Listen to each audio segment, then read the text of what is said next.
serye namin. At bago kami magbaba ng gamit mula sa sasakyan, kakain muna kami. Kung ano, may kayo nakilala mo. Kasi noong time na talaga ako Ala, sino to? At medyo late na rin kasi ako nagising. Sobrang nakakapagod din talaga itong buong linggo na to. At Ay, ang kung sakit nga sa katawan. Tapos nasama din ako. Kita si Kuya Wala. Ayos na lahat ng mga gamit dito sa bahay at natapos. Nagdala nga muna kami ng aming chair at isang maliit. Tapos yan yung inuupuan ko. Mamaya ilalapit ko yan para sa mga bata. Gay, ano to? Dumating dito. Kumain muna kami. Sa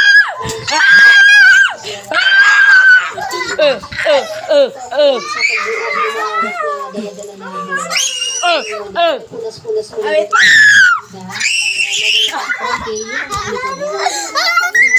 Siguro mga ilang araw na lang kasi may battery lang tapos yan sa battery.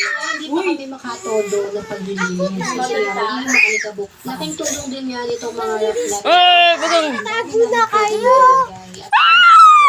Tago na kayo! Isa pa! Kuya! Hindi din awkward tingnan sa sana na parang may pintuan doon. Isa ko na binaba yung mga gamit sa sasakyan. Tapos sa trailer at saka sa mga kukuha papunta doon sa storage room. Kasi nga itong pinaulit-ulit panoorin kasi natutuwa talaga ako sa kanila. Ano kaya ngayon? Kasi tumutulong talaga siya sa pagkuha. Malaking tulong din ang ginagawa sa akin.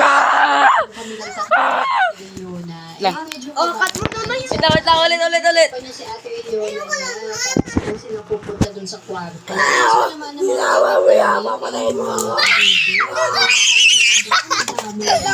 Maupo ako. Kami dun sa bahay na ang gamit na alog-alog talaga yung bahay.